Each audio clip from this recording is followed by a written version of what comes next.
We have the two youngins on the podcast today.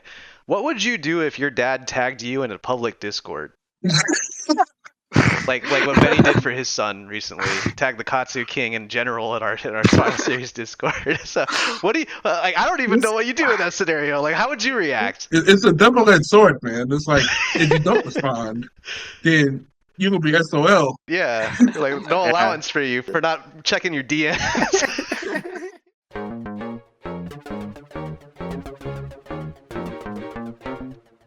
Hello, and welcome to the Absolute Guard Podcast. We're a competitive fighting game community podcast examining history and current events from the lens of the Arizona grassroots scene.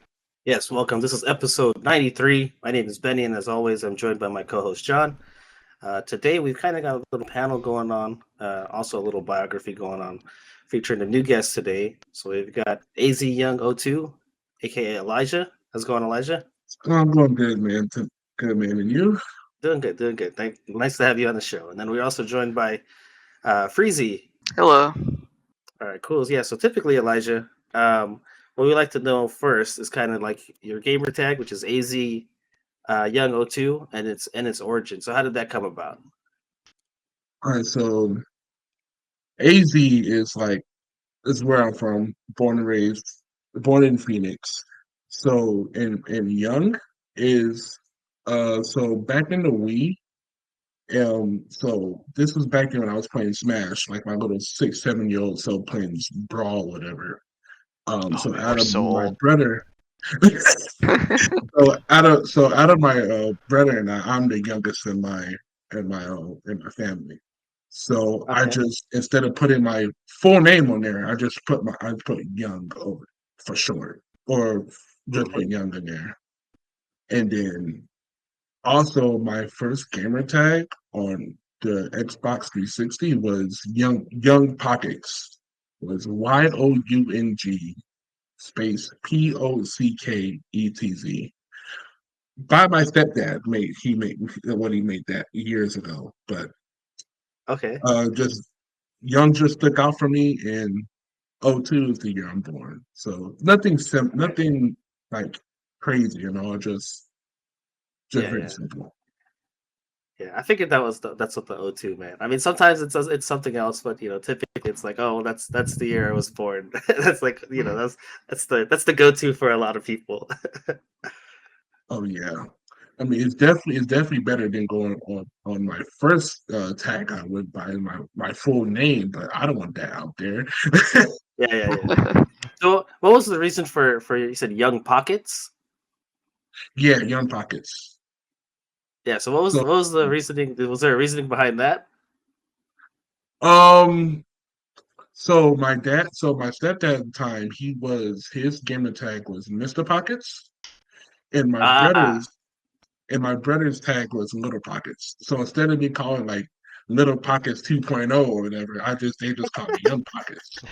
So yeah. we were just the Pockets family, and he has like a whole like his little gamer tag bio on his 360 is like, don't mess with the Young family or the Pocket family, and we had like all three of our gamer tags on his profile. Nice. So All right. Well, The that's concept cool. of a gamer tag for a family is so foreign to me. But also, Benny, that's kind of your MO, right? Yeah. Like you have the queen bee and you have the grandmaster bee and the whole bee family, right? Yeah.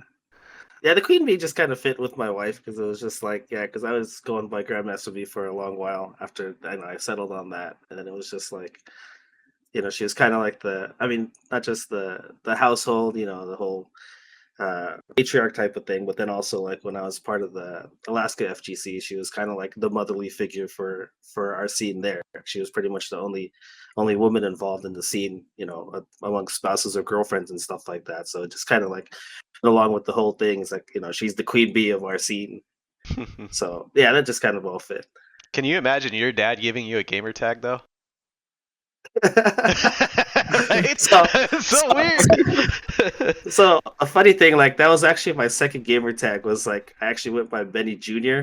And like somebody just I don't know why I just decided I was like I'm just gonna go by my name, right? And then somebody on Call of Duty just got pissed off at me one time, and he's just like, Benny Jr., what kind of name is that? Where's Benny Sr.? And I'm like, that's my dad. Like he doesn't play games. So it's it's kind of awkward and kind of stupid at the same time. But I went by that name for a little bit online. And then Freezie, Like like so, your mom, we call her Mama Freezie, right? Yeah. There's one time I called her Mrs. Freezie by accident, and then Oh, she was like, "It's Mama Freezie, thank you very Yeah. much." I'm like, "Oops." Mhm. Yeah. yeah, you got corrected. Yeah. Nice. So you mentioned playing Brawl. So is that what got you started into fighting games? Because usually we want to delve a little bit into that. Because like I'm always interested in that, especially with you being on the younger side, like Freezy. Like, what got you into fighting games and like Street Fighter in particular? So when I was, I got to think of what age I was around. This was like 15 years ago. Mhm. so so this so Brawl was like I didn't take that game seriously. It was like I just mashed buttons, play with Toon Link, Lucario, just had a jolly good time with my cousins.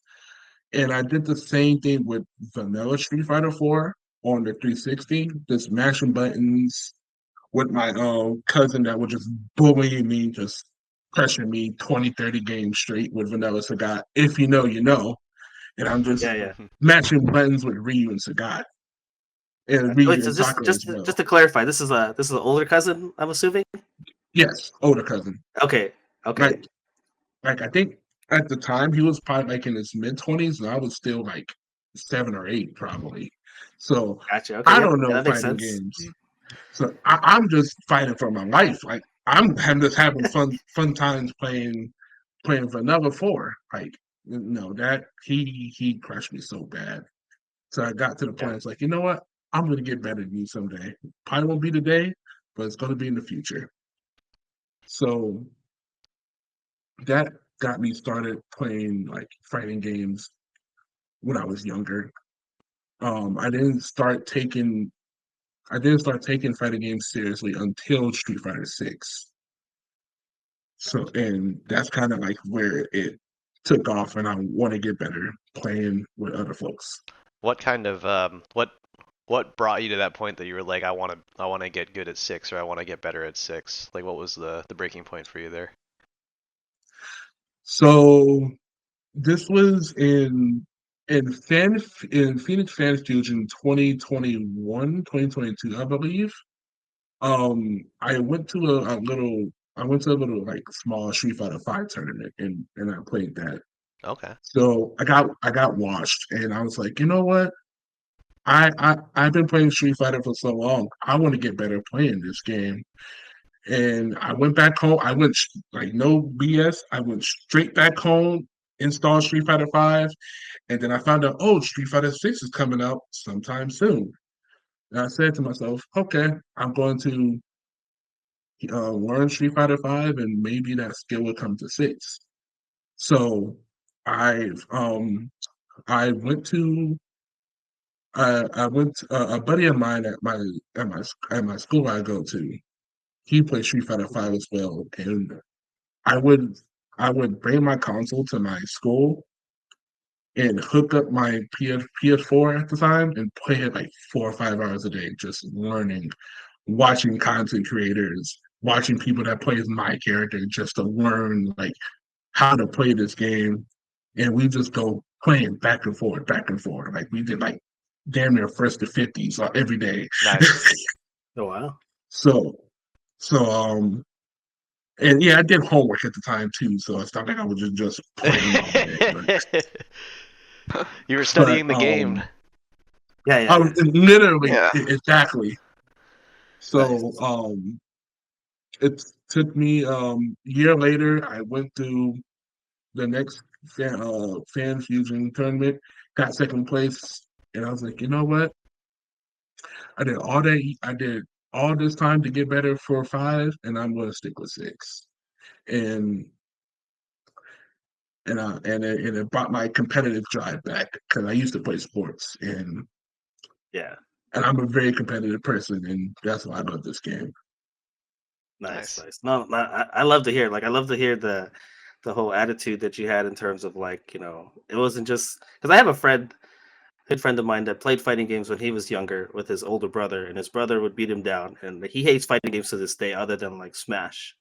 So for you to, Mhm. like, so even if I was like, hey, you interested in playing any fighting game? He's like, no, I hate those kind of games, right? It's just developed this like hatred for the genre because of what happened to him when he was younger. So it's awesome to hear that you had the opposite kind of thought and was just like, okay, yeah, you're kicking my ass right now, but I'm gonna get to the point to where I want to beat you, and like, this isn't gonna be the end of my story or the end of my line with this genre, right? Like, I'm not just gonna hold this L and just be like, all right, well, I'm just not good at this genre of game.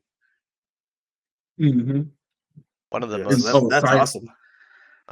What's that? one of the most fascinating things I think about for fighting games as a whole is all the different reasons why we play them. And uh, I so Elijah, you mentioned sports, and like what kind of sports did you play, and what parallels do you see in your sports background with competitive fighting games? So I used to play football, basketball, and track. I was a triathlete in high school. Oh, dang. Wow. So that means I haven't got no breaks. So the Yeah. only break I had was like a month, and that even Yeah, still yeah, wasn't a break. Yeah, fall, winter, spring, right? All three seasons of yeah, sports. yeah. Yep, Wow. all the time, man. You were a So jock, dog. man, man, I got a photo right here myself on a poster right here. I can actually show y'all later about it, but Yeah. um, it's my basketball one. But the things I've seen with bringing it into sports, into the esports, is you got to have commitment and dedication, and and with the years that I've been playing sports, I can translate that to gaming, and it's like you're not going to have the the results you want right away. You got to just keep on working, finding the puzzles of what you want to piece in and take it like day by day, you know? Yeah, And there's also gonna be times when you have like bad bad times. Like it's inevitable. Like Yeah. there's times that you ain't playing up to par and they're just what can you do, you know? So I really the like whole that game, as a lesson. It's basically how to hold an L, right? How to Hmm. pick yeah. yourself up after you get knocked down. Um, I I see a lot of people that like some people I know have backgrounds in music, right? And so they're really good at getting good at things. But then for Mhm. the athletes that I've seen play competitively, they're really good at taking an L and learning from it, and then not letting that distract them. Yeah. And Yeah. I think that that's super cool. Yeah, yeah. And I I think mean, yeah, that's a really big thing that uh I think it deters a lot of people that aren't able to accept loss or accept, responsibility for their losses in that sense when it comes to fighting games. It's very tough for people to hold themselves accountable, right? Because it's just like this isn't a team game where, if I die, I could be like, "Hey, John, where's my backup? You're supposed to be watching this side of the room or whatever, and I got shot, Yeah, right? If I get hit by that fireball, I was doing something, or I wasn't blocking, or something happened, and I'm the sole reason that that happened, right? And like you got to be able to kind of swallow your pride there and be like, all right, well, this happened because I failed to do this, or I pressed this button which has a ton more recovery, and this was a bad time to do that, and now I'm dead. And like you got to be able to hold that and yeah, like hold yourself responsible for those kind of situations. agreed. that's why that's why fighting games are so like this is like my probably my favorite genre of all time, probably because it builds character. It's the fighting games ain't for the weak. And again, as for someone that's played the sports, people talk smack all the time. I'm like I'm built for it. Like Yeah, people talk smack all the time. It's like I've been through worse, you know. yeah, Let's flip it though. So, uh, salt is something that's really popular in the fighting game community as far as like that just happens. We build up egos when we take the L, it hurts, and then we're mad about a character, we're mad about a matchup, the game mechanics, new, new game bad, old game good, that kind of stuff. Is there an equivalent of that you've seen like salt in sports and anything like any parallels there or um, any differences even of like how people handle salt in like the physical sports world? Um, I think it's about the same to me. It's like you get salty from dropping that combo, then you get mad about it, and then you come back later and you watch film and you fix it. And the same thing with the sports. Same thing with sports as well. Like there's been several times that when I was playing, like I in football, I went down to the wrong gap. Oh shoot. I got salty and then I got freaking pancaked by a 400-pound lineman and got Ugh. hurt from that. Oh shit. And yeah, and then my D line coach came up to me and said, "Hey, you was mad about that last night, but the reason why you was in that predicament because you went the wrong gap." Oh, shoot! So let me come back in a week from my rehab, and then I'm gonna do it again. This time I won't mess up this time. Yeah, yeah, yeah. It's like Rehab's going great. on. It's like going on replay on Street Fighter, man. It's like That's what I was gonna it's say. the That's same that's a thing. that's a great parallel, right? Because like in sports, you watch film, right? You go back, whether you win or lose, and you look back on a situation like, why did I get beat in this situation? Oh, this guy wasn't covering this guy, or this happened, and this is why I got pancaked, right? Because I had the wrong assignment, right? I went to the wrong place, right? And this is yeah, like you said, it's the same thing in replay takeover. Why did I got hit here? Oh, this hit cross up. Oh, I pressed this button at this point, and I was like, why did I do that? So yeah, that's another parallel I didn't even think about in terms of like in sports and like the film review and stuff like that. But like, I like what you talked about in terms of Salt John because like when I think of like great moments that I see in sports, like there's situations where like somebody pulls off a great move on somebody else, and like I love seeing the little banter between players like whether it's like a offensive player like shakes this defensive player right, and then the defensive player like acknowledges it and like he nods, he's like, oh, that was good shit, right? Like you got me there. And like it just brings me back to what I was talking about in our Discord yesterday. I was playing Freezie the other day. Freezie was playing Ryu, and like I described him as like the amalgamation of like every online Ryu I've played because he was doing like pretty much everything I would expect from anybody. And there were situations where like he was hitting me with stuff, and like I was like irritated, but at the same time I was kind of laughing it off, and I was like, oh, you motherfucker, and I was just kind of like nodding. I was like, yeah, you got me good there. And there's a lot of situations like that, but I was like, at the same time, like I was enjoying myself, but at the same time, like I was like salty at the same time. So I was like, there's kind of a like an internal battle going on where I was just like, all right, yeah, you got me there. But I it was Mhm. acknowledging like what he was doing and the fact that I got caught by it. Yeah. I know exactly when you were thinking that. It was while he was charging a level 2, right? Right after he hit you with Fierce. I could like there's Uh, that big cutscene where he's like, I'm charging my laser, and you're like, God, oh my God, I'm dead. I'm so yeah. dead. 1,000 damage. Yeah, there was numerous situations just like that, yeah, where I was just like I was kind of shaking my head, but then like I would just pick myself right back up and be like, okay, I got you. Yeah. I think that's really important.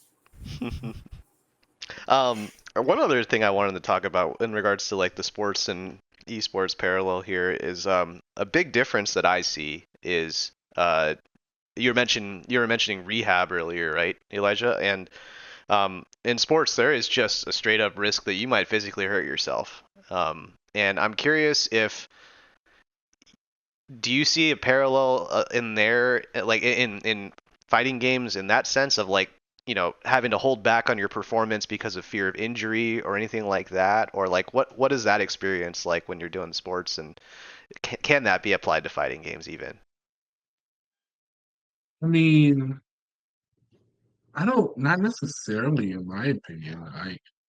Unless it's just like a mental thing. Like personally, like I like in fighting games, I never hold back due to like injuries or worry about hurting my hands or something Hmm. personally. But yeah, that's just me. But like the only time I ever hold back when someone is like if someone had to learn the game, you know, or Mm, just teach them some things. But for injuries, I don't think that's like No something parallel. that's like you. Yeah, not in my opinion, though. yeah. Do you think that's a positive or a negative overall that, you know, you could get hurt doing this and so therefore you have to temper it? Or is it better to just not have that limitation and be able to just go fully ham without worrying about hurting yourself? It's a double-edged sword, you know. It's like you gotta worry both of them at the same time. You know, you don't wanna overplay to Yeah. and you get hurt. Hmm. But at the same time, you don't want to underplay and think about, oh, I should have did X Wonder what instead of if. worry about my yeah. You don't want it to be another what if thing, you know. I get you. Yeah. I've got a lot of friends who like they were, you know, they were athletes and then they got hurt and then that kind of just put a damper on their prospects for future participation in the sport. And you know, I think about that sometimes from the Street Fighter perspective, and I'm like, I never really have to worry. I mean, there's times when I'm like, oh shoot, my neck is hurting, or like my hands are Hmm. hurting from overplaying, as you said. But I Mhm. never have to think about like, what if my personal safety is in jeopardy by playing, and I think that that's a nice thing to have as far as like turning it into like a really like cerebral mental game. But I do think that it kind of Yeah. it takes away a bit from some of the visceral emotion that you get from the raw competition of knowing that you are putting yourself out there, you know, and you're putting yourself at risk. And I think that there's that level of respect that athletes have with one another for putting themselves out there, you know. Yeah, Yeah. I think the only risk of injury you'd have to worry about was probably be related to salt. If you had Yeah, but you had Right. salt in True. it, Yeah. you know what I mean? That'd be the only thing I'd be worried about if you were playing somebody that's like is hot headed. Because like I've played people that are very vocal and about what's happening when they play against me. I'm not gonna name names, but there was somebody in the Street Fighter 4 scene that just absolutely hated playing my Honda, and like the decisions I would make would almost be motivated by the fact that I knew that things would drive him crazy. Like, why would you do that there? So I'd no, that find was me. opportunities. What the fuck, No, man? that wasn't you. Yeah. I'm kidding. Well, actually, yeah, it was still me.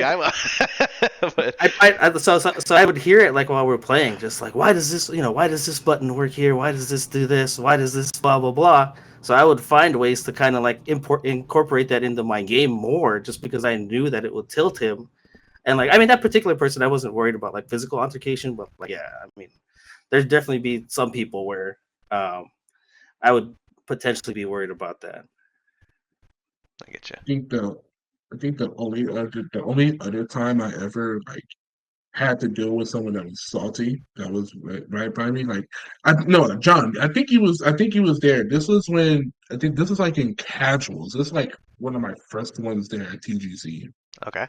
And so this was like 2023, 2024. So I'm playing, I'm just grinding out. And this Marisa player I was playing against. He was just getting so mad like every time I'm just like beating him. It's like, bro, why this character's so good? Why would you do that? Why would you do that, man? It's like I'm just here playing the game. Like this ain't no bracket. I'm just practicing things I've been practicing all week. So Mm. so after we was done playing, I think like the score was like 8-1, 8-2 before he left. So he yanked his stick out of the PS5 and freaking just, you know what? Screw this. I'm out of here. And then just storms off at TGC and just I've never seen him again. I think I know who you're talking Yeah, I know about. you're talking Yeah, about me too. too. I'm trying to Yeah. guess. I think I know the person that you're talking about. I don't even honestly even remember their name, but I think I know who you're talking Yeah. about. I'm not saying names, but the Yeah. face that the face John made, I was crazy. Was it Hey, those are some of the best amusement? moments too, man. It's just like, yeah. What's that? Was it amusement? I can't remember what my reaction was to that. No, you said something like, "Wait, did you like did you just beat his ass?" He's like, yeah, sure." And then he's like, "Oh shoot!" And then we just met each other because that was the first time we met actually. Oh, Oh, okay. We okay. met when Nice. someone like freaking was on salt on tilt. Ah, Uh, that's great. I Yeah, I mean, like I said, that goes back to the whole accountability, and again, like I've gotten my ass beat plenty of times in casuals, but various people, whoever, and it's just like, you got to chalk it up to I'm not good enough at this point, or I got to figure out this matchup or how to play this person's play style or whatever it is, and it's just like, Mhm. to get up and walk out of the venue, like, yeah, that's a whole another level there. mhm. what if it's all right? I'd like to monopolize the mic for a bit for a little bit of a story here. This is something that I Mhm. actually, when we started this podcast, Benny, I kind of told myself I would never tell this story just because it was personal. But I think, and given the context of this conversation, it's kind of important. In that, so I started in 2009 with Street Fighter 4, similar to you, I guess, Elijah, but Yeah, yeah. I was a little older. And my training group at the time, one of the guys was actually a really strong Blanca player in our local scene. And this was like Evo 2010, I believe, and we were actually traveling to Evo together. And he had an earlier pool than I did, so I was still in bed when this all happened. But he played another top player in our scene just at Evo, so it was a kind of a Team Arizona kill. But they really didn't like each other; they weren't on the same team at all. And Mhm. so the Blanca player, starts is the underdog in the situation, but starts getting a lead and starts taunting and stuff just to like really kind of dig at this guy that they don't get along. So, but the other guy who played Abel ended up winning pretty handedly. And when that happened, the Blanca player unplugged his stick and then threw it. And at the time, this was 2010, so it was one of the first streamed video game events, Yeah. period. And it was one of the first Oh. captured instances of salt in the fighting game community. And so like we all memed it, right? Because it's just like, oh, this guy threw his stick. We found out later that wasn't even his stick. It was actually my friend's stick as well. He borrowed the stick and he threw somebody else's It's stick. not like this. And then it turns out my Yeah. buddy also was the guy that took the video and uploaded it, and it has like hundreds of thousands of views. So like everyone's laughing, this guy, he got what was coming to him and whatnot. But I maintained a training partner relationship and friendship with him for years after that, and I got to see the aftermath of that. In that, at the time, again, it was the first streamed event ever, and so nobody really ever,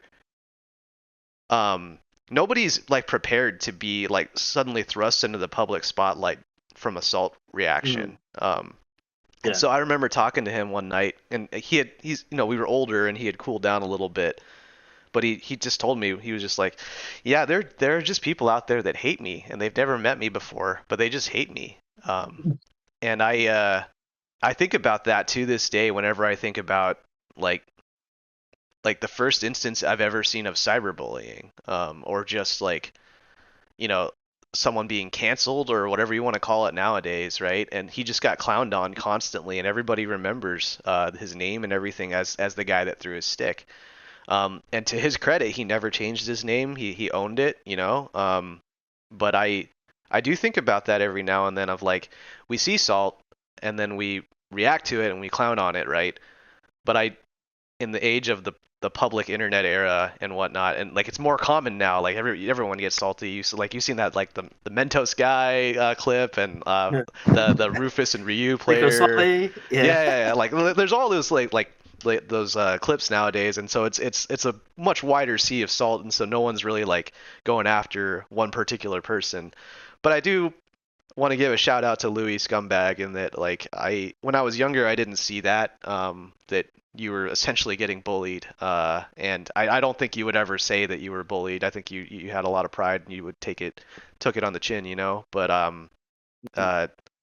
I do that's a moment that resonated with me for a long time, is like not just how do you deal with salt, but how is salt punished in the community, and then how is salt punished by the global internet, and you know I don't know, something about that. We were talking about the Marissa player earlier, right? And so, you know, on the surface, it's like good shit. You made that guy angry, Elijah. But I would stop short nowadays of like judging him too harshly, or throwing like putting a video of him on the internet or something.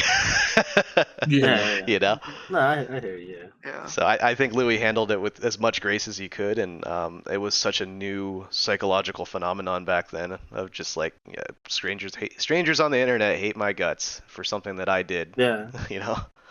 Like, you know, it's funny you bring that up too, because like, you know, at that time, like you said, it was around 2010. Because I remember that moment too, and it's like when I think about stuff like that nowadays, like the kind of like I guess the expiration date, or the relevancy of certain moments like that nowadays, it's like maybe a week. Like you might see that thing go viral and it goes everywhere, and then all of a sudden it's just like, this is old news. What's the next thing, right? Like the attention span of people nowadays is, you know, it's not like, yeah, it's gonna make the rounds, you know, might make the Ernesto video or something like that, but you know, it's like, I don't know. I think I feel like now it's kind of like a different time in terms of that. Like the shelf life of something like that is a lot shorter than it would be compared to before. I think we as a community have also just gotten better about not necessarily bullying someone for having a bad emotional response to something. I just think back then it was like the, you know, get good scrub domination 101 style of learning, right? Which is, you know, it is a product of the time, but like that style is not known not known to react well to salt. If anything, you just clown harder on them. Yeah. Well, I mean, if you think about the situation too, like those situations where people are taunting and then they lose, like people love to see that kind of stuff in any situation, right? In sports, like combat sports. Oh, this guy's egging him on. Next thing you know, he got kicked in the head and he's out. Like people love to see that kind of stuff. So it's just like those kind of situations, like, you know, you kind of put yourself in that situation if you're gonna start taunting somebody, or, you know, doing something silly. Yeah. Getting back to your origin story here, Elijah. So yeah, we met at TGZ, right? And you know, what were your goals back then, and how have they changed nowadays? Or like compare and contrast them, I guess.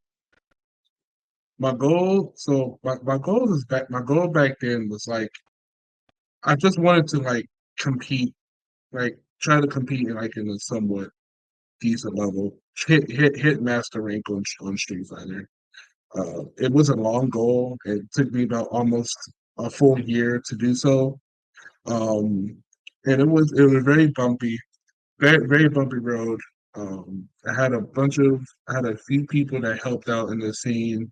Yourself, uh, Big Mac, uh, Christian Zia, he helped out especially. Like I want to give like huge shout out to him. If you're listening to this, I appreciate it. I appreciate you so much, Christian, for helping me out, man. Like I appreciate it to the bottom of my heart.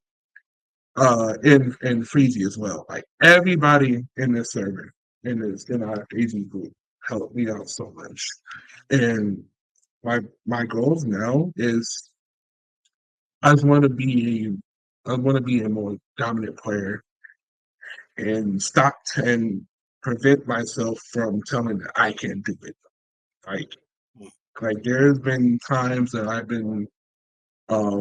playing like high ranked players, like players that like way better than me, and I just doubt myself sometimes. But when I do play, I do pretty good. And I just want to just be on that high level and and want to play at a high level without doubting myself. Yeah, I feel you. It's like a confidence Yeah, that's builder, a right? mental thing. Yeah. Yeah.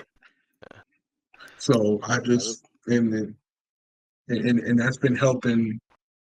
And again, all the players been helping me out here and helping me out with that, and I really appreciate that. Yeah, you mentioned Big Mac, you mentioned Christian Sia, John here, and then Freezie. Like, I mean, you honestly like in our scene, you couldn't have better teachers than that. I mean, you're Yeah. like, I mean, not that I would say anybody else, isn't worthy, but I'm just like, you got like the best teachers right there. It's a Oh wide yeah, variety of like perspectives for sure. Definitely. Yeah, yeah. yeah. I remember my first game I played. This is like my first TGC I went to.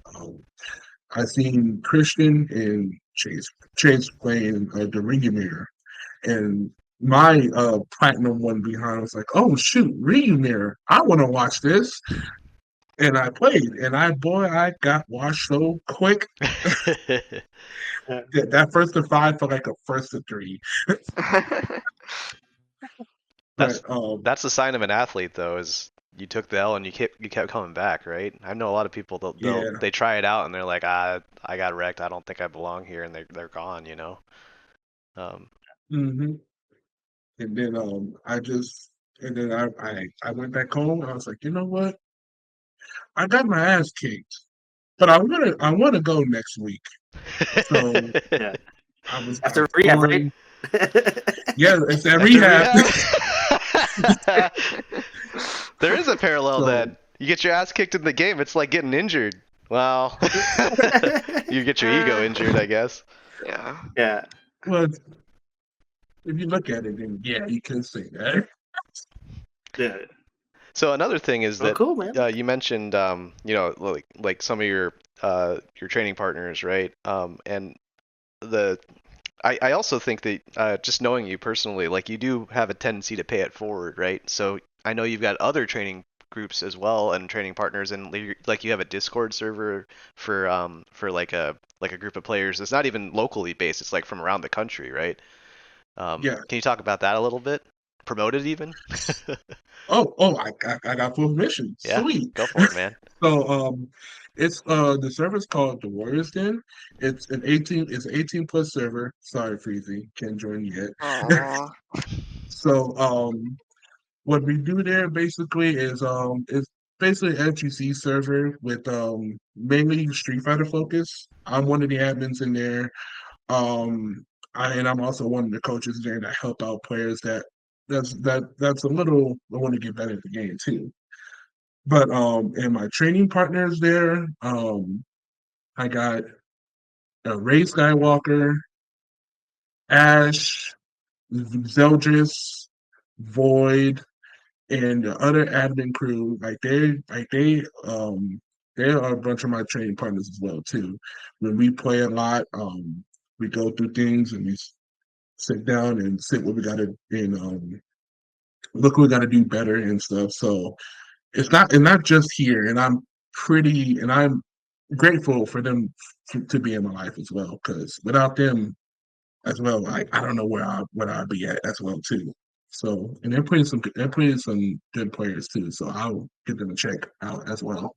Nice. Nice. Like, yeah, I, so before we transition to like a more general topic, I had one more question for you, and I don't know if John had one more, but um, how did that Discord and that group come about? Was it something just you guys ran into each other online, and you're just like, who are you? I want to get better, or you kicked my ass. Like, how did that start? Well, I'm not one of the owners, so I actually got invited. I actually got invited to the server on January 24. So I get the very date. I'm specific, yeah. Wow. I remembered it because I hesitated joining because I didn't know, like I'm nervous meeting new people, like I don't know what to do. Huh. So one of the owners actually hit me up because I do a little content creating, and Oh, okay. they found out my profile. They said, "Hey, you're a pretty strong player. Why don't you join my server?" Sure. So I was in there January 1st of 2024. I was in there, and yeah, the rest is history. And I met a bunch of folks there, and I got the admin role in around June or July of that same year. Oh, Nice. I had the privilege of meeting a lot of those folks at Texas Showdown a couple months ago, and I can vouch for them as well. That they're very friendly people, very nice people, very driven people. So you had a good group there, They're man.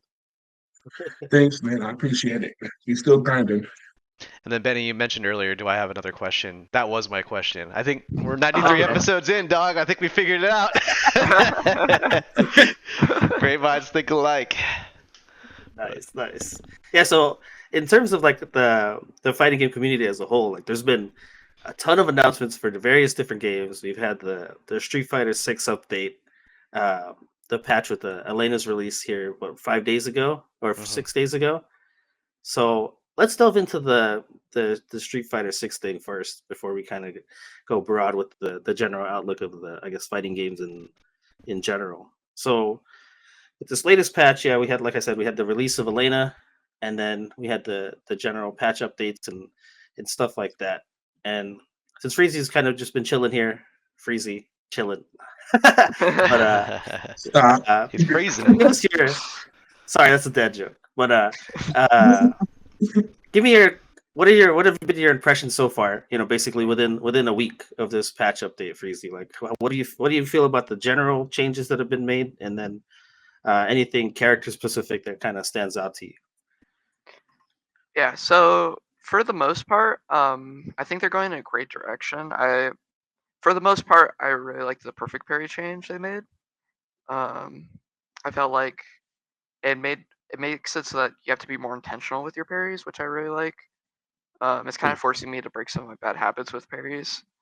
Um, and then a lot of the character changes, almost every single one I agreed with, but so I think they're going in a great direction. My problem with it though is that I don't think they did enough.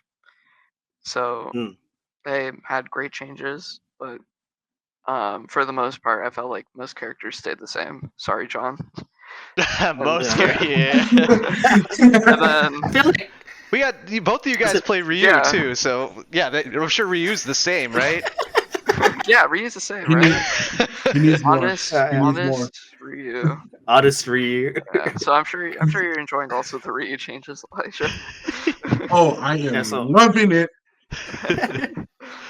uh, yeah, so like I see that seemed to be the kind of general consensus that I saw online in terms of the patch was not so much like the changes that were made, but like there was kind of the general thought that there wasn't enough done, especially for how long we waited for it. And for me personally, I think that has more to do with kind of like the kind of muddy release schedule with Elena and her kind of being a little later than people expected. I think if maybe this was like 2 months ahead of time, maybe it wouldn't have been felt so bad because then we have the next pass or what is it, season 3, right? With Sagat and Viper and everybody coming out.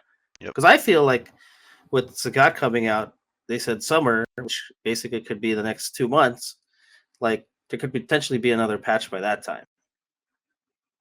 So I don't know if they were just kind of holding back, but then again, like we have like the situation with like Tekken where they're kind of just all over the place and their community's kind of in shambles. And part of me wonders too of whether the Street Fighter team is like, this game is sold well, it's doing really well, especially in Japan. Like, you know, they're having a ball with it. The popularity is like at an all-time high. Like, how much of this do we really want to change?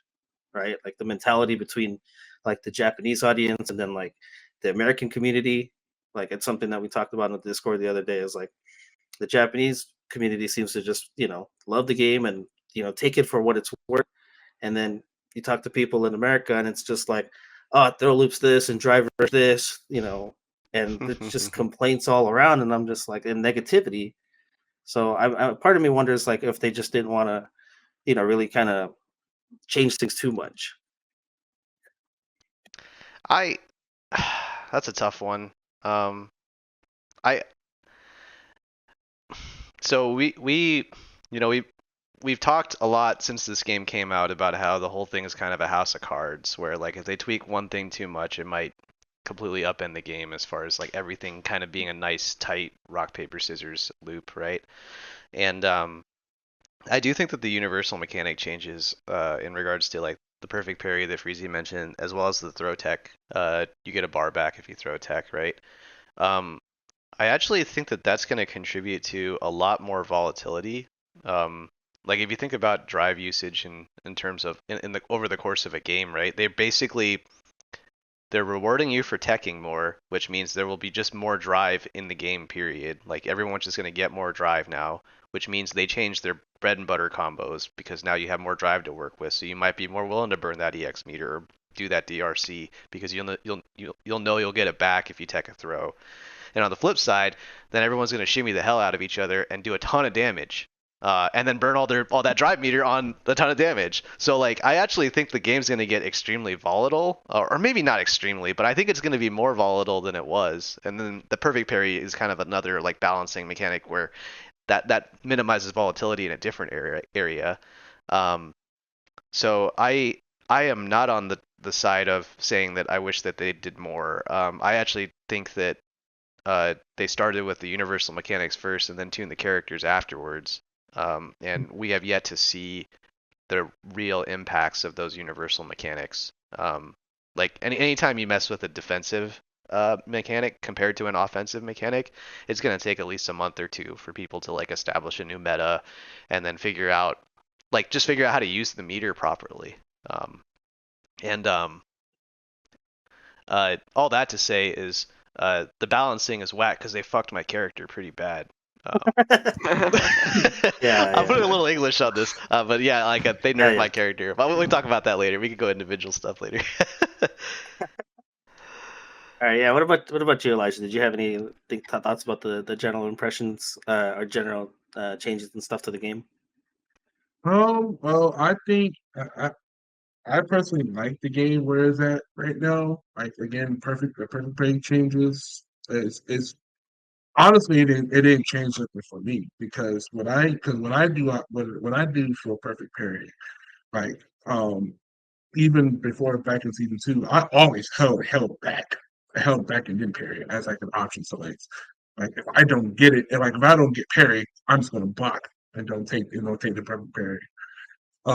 So that ain't changing much for me. I think the game could feel a little more volatile. It's too early to tell, honestly.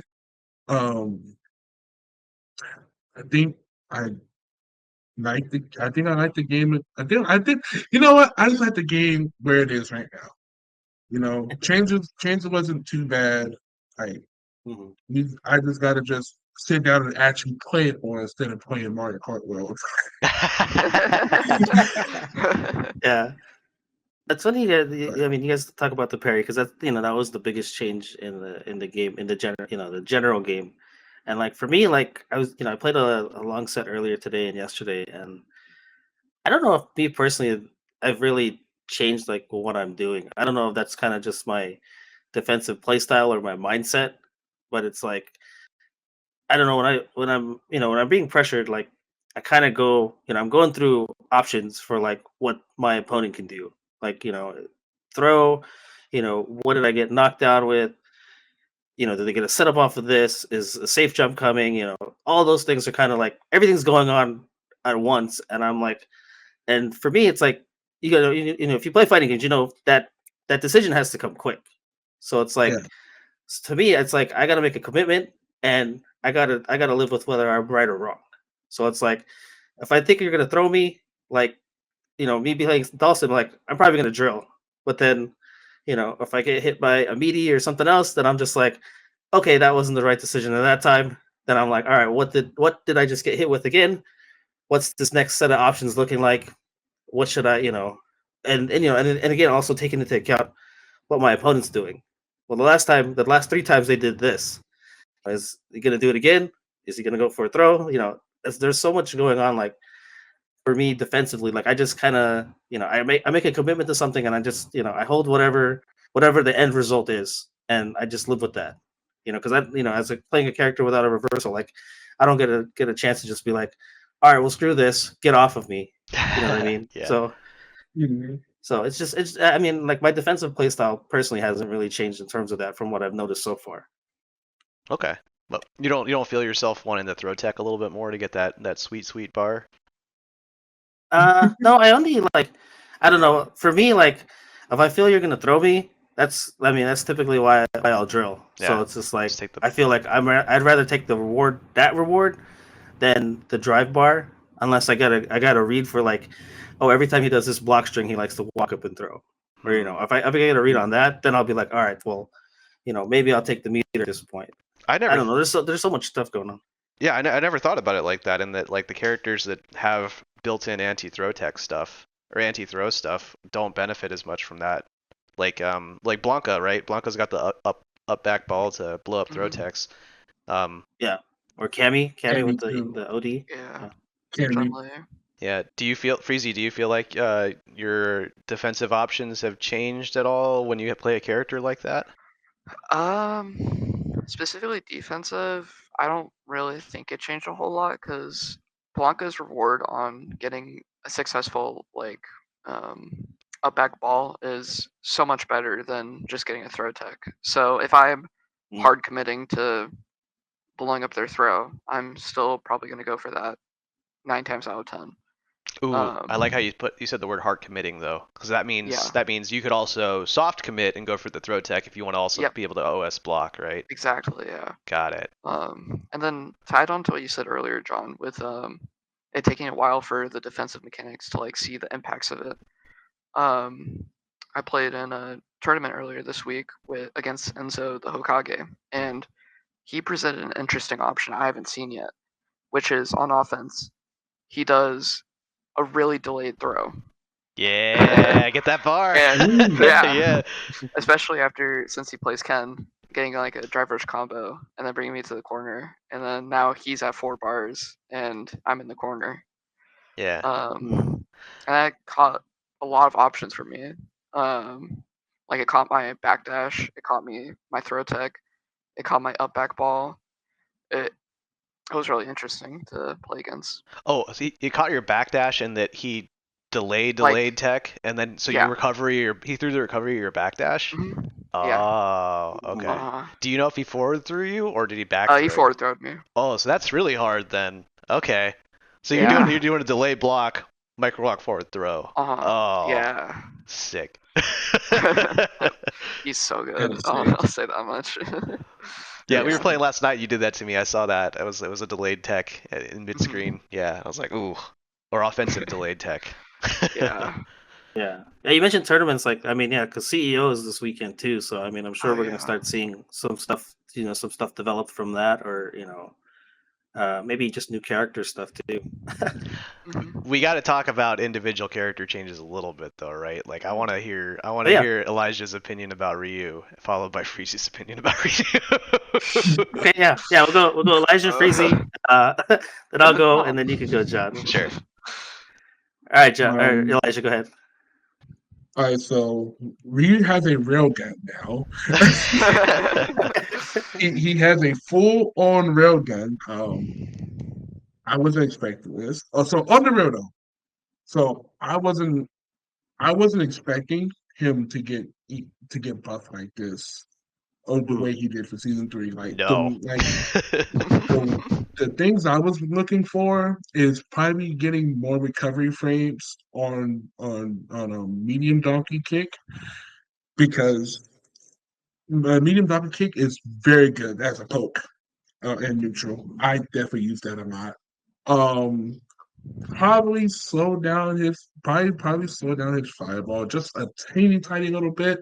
I feel like his fireball game is so strong, but now since his fireball with Denshin now, with this patch, it makes more sense, because since the guy is coming back in the game, Ryu, I feel like Ryu can contest in the fireball game more consistently, because a while back, historically Ryu wasn't winning that fireball game. So I feel like that's the reason why they buffed him the way he did. So you're thinking that they're balancing him in preparation for Sagat and the rest of the season 3 characters. Yeah, Oh, that's what okay. I'm thinking. So he doesn't want to. They don't want him to be marginalized by Sagat, so they buffed him. Yeah, and that's what I was thinking. Like I was thinking that I was thinking that the other day. I was like, the only reason why they buffing Reed Fireball like that was because of Sagat. I feel like it would have been untouched if he wasn't coming in the game. Okay. Yeah, I But find that an interesting thing anyway, because like, historically the Ryu Sagat matchup, it's a big thing in Street Fighter lore, right? And I feel like with Street Fighter 6, they tried to put an emphasis on Luke, Jamie in a sense, less so, but Luke and Jamie, are the two main characters, or I mean, or even just the new characters, right? Even like Kimberly and stuff, because like you look at like the Switch 2 amiibos, those are the three amiibos. Everybody else is just like a card. So I feel like up until now, like the push has been for those kind of newer characters, but then you look at like what's the Fatal Fury City of the Wolves, and they put Ken in there, right? Is it Ken? Yeah, Yeah, they put Ken in Ken there. and And Chun. yeah. Yeah, so they put Ken in there, and it's just like, and then if you look at like the other third party games, right? They put Akuma in Monster Hunter. They put Ryu was in Fortnite. They didn't put Luke in Fortnite because everybody's gonna be like, "Who the hell's this?" But Ryu, Chun Li Mhm. are iconic enough characters that they're like, "Oh, we know who these characters are." So I find it, I don't know, for me personally, as an older player, like that's been a discussion on Twitter too, in terms of like the character disparity, like why are there all these Street Fighter 2 characters? And for me, like those are the most iconic characters, and the ones that even the younger people and the older people recognize. If you put Luke, if you have like one of those like those viral videos or like a reel or something, hey, do you know who this is? People are gonna be like, they wouldn't know who the hell Luke is. The general public, and then, put a Ryu, they'll be like, oh yeah, Ryu, I know that guy. You know what I mean? So I find it interesting that they're kind of pushing, or I mean, I don't know if they're necessarily pushing, but that they buff Ryu in the sense. And I was kind of thinking the same thing in terms of Sagat too. Interesting. and Uh, and there's a and then on top of the fireball changes, he actually could get more Oki off of heavy DP as well. mhm. So Mm. actually, I actually gotta work on my on my Oki game more because I'm so used to the older game. I'm used to the older patch. So now Mhm. I think I need to look at the patch notes again, but I believe he's plus 9 after a hit on heavy DP. I gotta look at it again. Either way, I'm getting more Oki for free basically. I don't even have to go I don't even have to go into the corner. I am disgusted Or if right I'm in now. or if I'm in the corner, I don't have to spend meter to like Yeah. I do was gonna say meterless. drive Yeah. rush. Uh-huh. I love it. I'm loving Yeah. Yeah. Uh, I figured that was gonna be your thought process right there. What about you, Freezy? So I mean, you play a plethora of characters, but a lot of people know you for your Blanca. So talk a little bit about Blanca, and then if you wanted to talk about any other characters, that'd be cool too. yeah. With Blanca, there wasn't a whole lot of changes. He wasn't really changed much. Most notably, he can now combo into his EX command grab, which I thought was a really interesting change, and I'm still struggling a little bit to find applications of it because it's specifically only his EX command grab, so you can't do regular command grab. So, for example, if I do a Blanca-Chan combo into the EX command grab, that's 4 bars, and then I set up another Blanca-Chan, and then I have to spend another 2 bars, which can make it kind of tough. I will say the really nice thing about it though is that in combos he can now build a lot more meter for kill combos, and if there's one thing Blanca needs, it's more meter. Cause What? what? Because he wants to build level 2. Yes, he does. That's fair. What? So, otherwise, I don't think he hasn't been changed much. His crouching heavy punch got some extra damage and is slightly harder with punish or stuff. And other than that, it's just minor changes.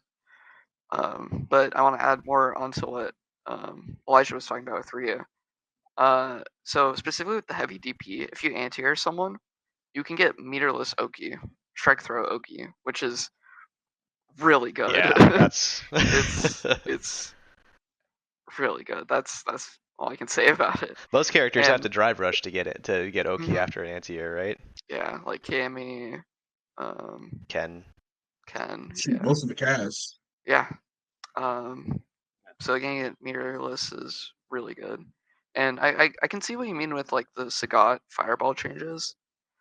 Um, so not only did they give him a railgun, they gave him a nuke, and his level 2 with Dungeon.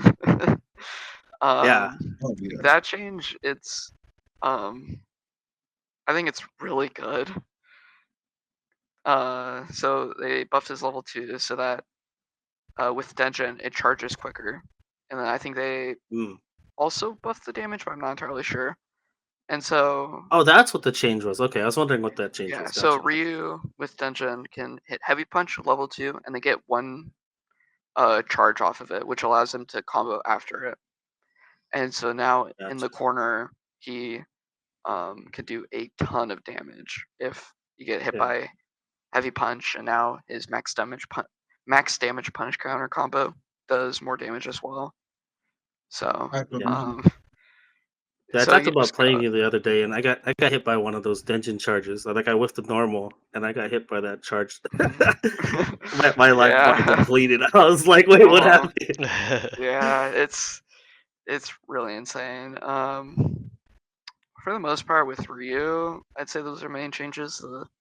The level 1 being a laser now is really nice against a lot of characters that can't do, like they can't throw a fireball, they can't get their um like like a Honda stock, can, yeah, like a Jamie like drink or a Lily. Yeah. Lily, Yeah. mhm. Lily, And Lily, then now he can Blanca. also punish like Blanca Ball. So Yeah, I that's saw that fun. too. Yeah. um, yeah, so that's Blanca and Ryu. Of the main characters I'd want to play, those are the main ones that got changed, I guess. I'd want to talk about. Cool. Yeah. Gotcha. Yeah. In terms of sim, like I mean, that's the only character I play. Other, been messing with other characters on the side, but I'm not playing any of them seriously. But in terms of sim, like I really like the kind of changes that he got made. Probably the biggest one was the float cancels, or it's technically cancel in the float. I just call them float cancels because it's just easier to say. But basically, off of any of those cancelable normals, like you can just you cancel into the ground float. So typically, like if you play sim, you would instant air float. So you jump and you do the float command, hitting the two kicks or whatever. But this gives them a lot more.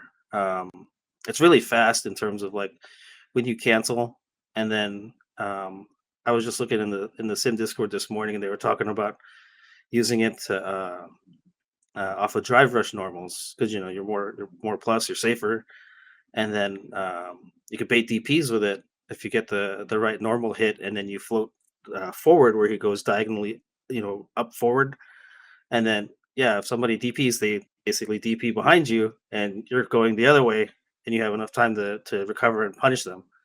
So that's been a really fun change and something that I'm trying to just get the muscle memory for because I'm not used to necessarily doing the normals and then either the diagonal or the down float motion. I was typically just jumping. So that's been really good. Been having a lot of fun with that, and then that's also led into like more combo routes because off of like punish counter, you can do like punish counter roundhouse, and then you go into that cancel into that grounded float. You get a free, or you get the heavy button after that. So that's again something with some memory that I've been working on, and I think I've kind of got it down now. Because like when I was playing earlier today against Old Man River, I was trying to to punish Elena's DPs, and like I kept on canceling into the float, and then I would like float past, and then I realized, oh, I need to pull myself back so that I'm within distance, within range to hit him instead of just floating away. So yeah, that's been a big change. And then the other thing was like his Yoga Blast got changed so that the medium one moves forward now, and basically all the Oki that he got with Heavy Blast last time went to the medium one.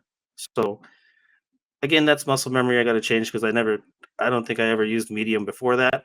So it's like if I want Oki in this situation, I got to use the medium one, and then the heavy one allows you to combo in the level 1, and also gives you different Oki opportunities. So that's something that I've been working on as well. But that kind of goes back to, I've been talking about it too in the Discord in terms of the changes to the drive, and I feel like for sim in general, that change has been pretty big and in conserving drive, because I don't use OD Flame as much to combo into level 1. I could just, if I get the right starter or whatever, I can just drive rush cancel into blast and then level 1 there. Like I don't know like all the damage differences and stuff like that, but in terms of like drive economy, like I'm finding myself with a lot more drive meter and not being burned out as much as a result. Cool. I mean, Sim in general is like, he's really good at conserving drive. Like, he's one of those characters where even if he's burned out, he's still, like, it's okay to burn out from full screen with that character, you know? So the fact that you just now have an extra, like a lot of extra drive to work with means that, man, that's gonna be a In some ways, like, it's like you said, like in terms of the game being a little bit more volatile, like it does give me an opportunity to be more to rush down more, because like I'm like, oh, I have meter to do this, whereas before I might have been in burnout, and I'm just like, all right, well now I got to hand back and make sure I don't get caught up in a bad situation. Sure. Now I'm just like, okay, I can go in again. Oh, and then the one other change, I haven't really messed with it too much, but it was to his OD blast. It's basically supposed to be better against anti-airs. Like I'm still getting hit by like some of the stupid ones, like the jump heavies from like Ken and Ryu and Luke or whatever. But it's supposed to be better and at least like trade, so you can at least get super off of that, if anything. Yeah, you used to do anti-air OD flame into level 1, right? Or whatever the up flame The is. blast, right? yeah. Blast. Okay. Yeah, the blast, yeah. Yeah, you can still do that, but yeah, now you have the opportunity for like it to trade at a lower spot because of the, I think it was a hitbox change. Cool. If it trades, can you like combo into sweep or something? Or like slot? I think sweep's fine, or yeah, I think you can like medium slide and like air reset them, things like that. That's sick. Yeah. So what about you, John? How are you feeling? Well, you guys just got done talking about buffs and all these new toys you get to play with. Oh man, let's talk about nerfs. No, so we have. It's been like 6 months since we've talked about Street Fighter on this show, and so I do think it's worth noting. Like I play or rather I used to. I had switched to Ed as my main character just because I felt that he benefited from the system mechanic changes in season 2 better than Chun-Li did. And he also just ended up being like top 1 for a little bit and then top 5 or top 3 even at the end of the season. So he was just really good. And they massacred my boy. A couple of like, he's by and large, I think it's of the, like, I think everyone has a shared opinion that he was hit the hardest this patch. And Agreed. the big thing is that they took away his throw loop, which, I think that leading up to season 3, everybody was talking about like, what are they going to do to throw loops? What are they going to do to throw loops? They didn't do anything to throw loops except for three characters, I believe. And Rashid and Ken, they like nerfed it so much where it's a big risk to go for the throw loop, and then for Ed, they just removed it altogether. So on paper, I think that makes sense, but that's also why I switched to that character from Chun, because Chun also does not have a throw loop. There's like 3 characters in the game that don't have throw loops now, and I've played 2 out of those 3. And I'm just like, and now you gotta play Honda. Yeah, right. It was tough. draw there. Yeah. And then on top of that, they nerfed his flicker, where if you have in the corner, right, if you knock them down, you do the meaty flicker, then you get free frame advantage. They have to deal with all that stuff, and it's a weird RPS mind game heavily in Ed's favor. So now they made it so that way if you perfect parry it, you'll get a screen freeze and you'll get a drive rush punish on it. And I think that's fair. But the issue that I have with it is that also applies to mid screen. And Yep. so like that could just be an incidental like I'm zoning with a flicker and I just let one fly and then they perfect parry it and then I'm dead. Compared to like a normal fireball where like they perfect parry the fireball and you're not eating a drive rush punish usually, you know. So I just worry about like incidental perfect parries killing me, and then that hurts his zoning game, and that's his whole deal. And they took away his offensive game with a throw loop, which that is arguably fair because he's supposed to be a zoner character. So he's definitely going to become, I think, more of a specialty character, a specialist character, but also like a counter matchup character. And I don't want to play him anymore. I wish it could be. Yeah, like there's like all these like theories out of like maybe throw loops won't be important in the new season and all this other stuff. So I am like keeping an eye on that, and I might switch back to him if it ends up being not that big of a deal. But it's kind of tough to be like, hey, every character in the cast except for 3 have this option that are pretty strong to the point where people are talking about it on the internet as being too strong. And I don't want to play a character that doesn't have that. I don't want to play a character that's missing that option. So I'm probably going to switch to Mai, who I thought didn't get hit nearly as hard as she should have. I looked into Chun-Li a little bit too, and she's got some quality of life buffs, and some damage buffs and some combo route buffs. But that one, again, she still doesn't have a throw loop. So it might not necessarily be a conversation about character strength and more about how much it gels with my style. And I would like to throw loop people.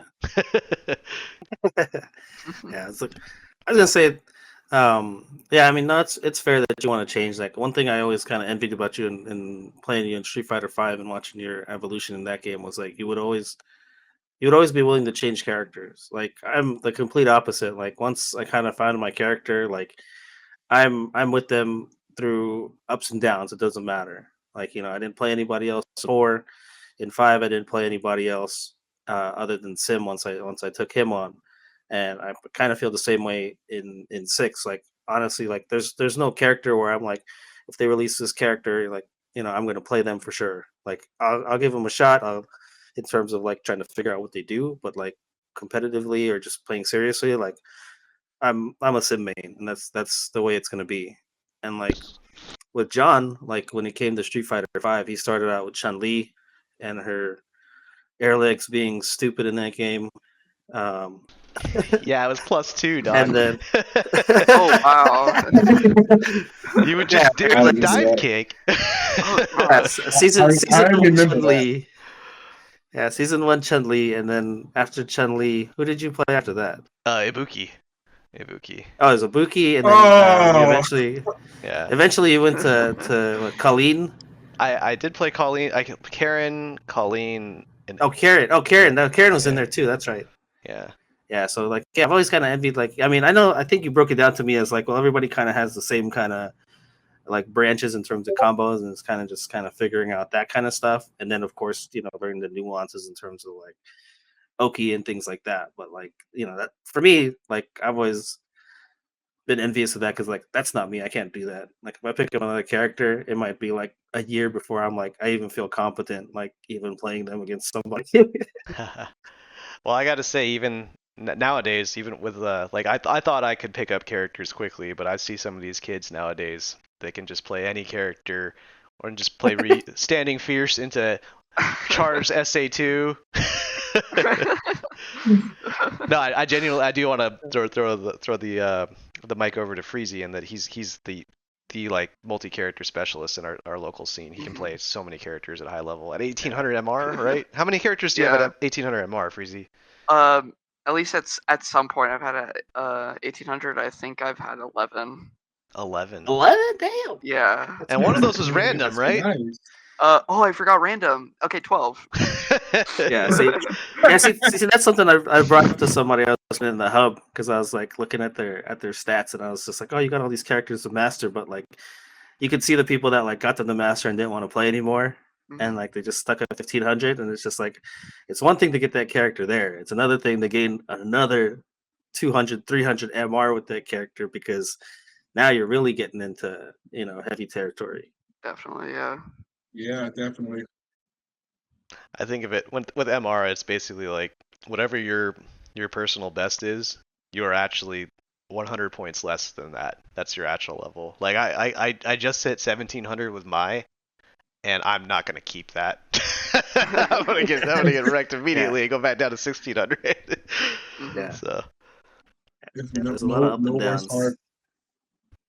It ain't no worse hard feeling going from 1600 just to drop down to like 1360. oh man, that's quite the fall, Wow. dog.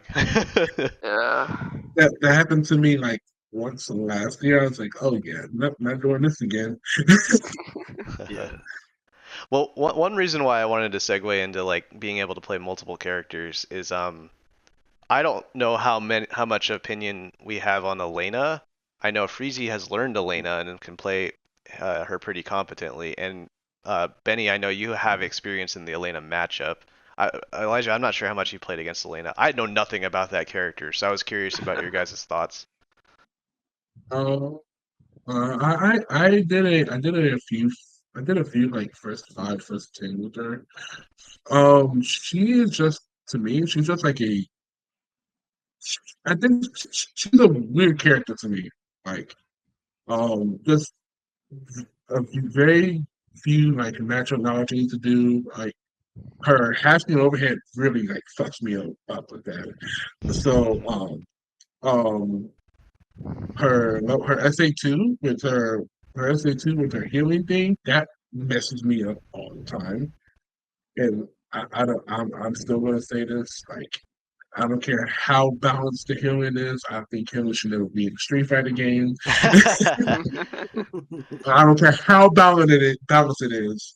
You don't know how many times I got checked by that.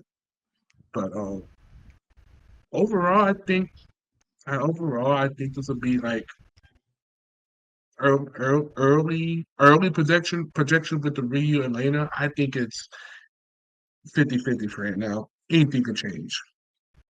Got it. Hmm. All right, Freezy, what's your opinion on Elena?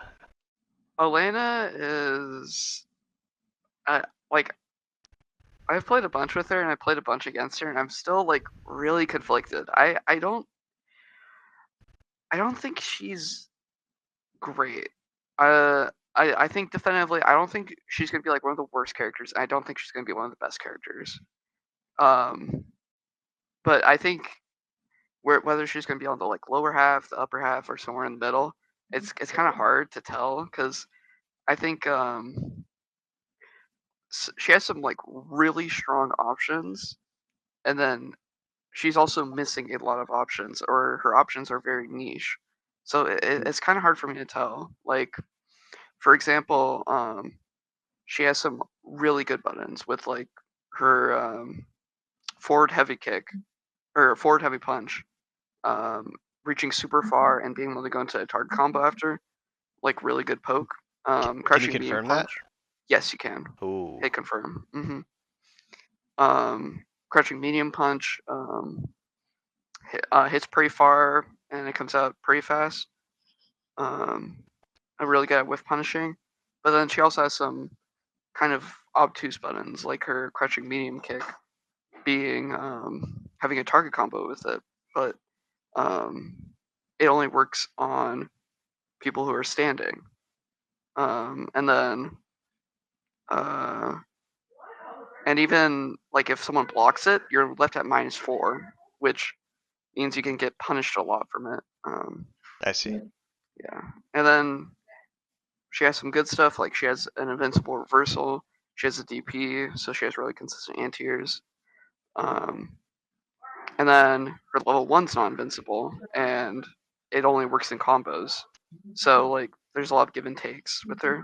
That's the DJ So syndrome then. yeah, she reminds me a ton of DJ. Motion DJ. Yeah, motion DJ, and then with a slightly worse slay, or a worse sway. But I think she's probably going to be around middle of the pack, slightly lower. I think if I were to be early on it, because there's definitely still a lot with her. No, we're gonna play this back to you in a couple months and tell you how wrong you were. I think. Just be like, how could you just be so full of it? Freezie? Jeez. You're right. No, you're right. Watch it be like top one. Yeah. in this game. Well, actually, if that's the Wow. case, then yeah, I will give you guys shit. Oh gosh. They Yeah. find some like broken move with her and be like, oh man, this tech is ugly. It beats parry and throw. Brings me back to when I think it was Thrasher who said Ed was like bomb 5. Yeah. And then he was like Oh, I top remember that. 1. Top one, yeah. Yeah.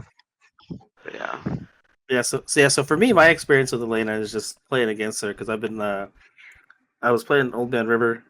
He's played Elena in the older games, Street Fighter 3, and he was really interested in her, just as a legacy character for him. But he's having trouble in terms of it's kind of like the negative thing when it comes to these characters coming into the new games and the new game mechanics and the systems is trying to unlearn things that target combos that worked in old games don't function the same way, things along those lines. So he's had I think he's done a well enough job with just trying to figure it out. But I think yesterday, what did we play? I think we just played the 20, and it was like 2011 me, and then today it was like I stopped early, and then it was like 1810 me. And for Sim in particular, I think that's a really tough matchup for her.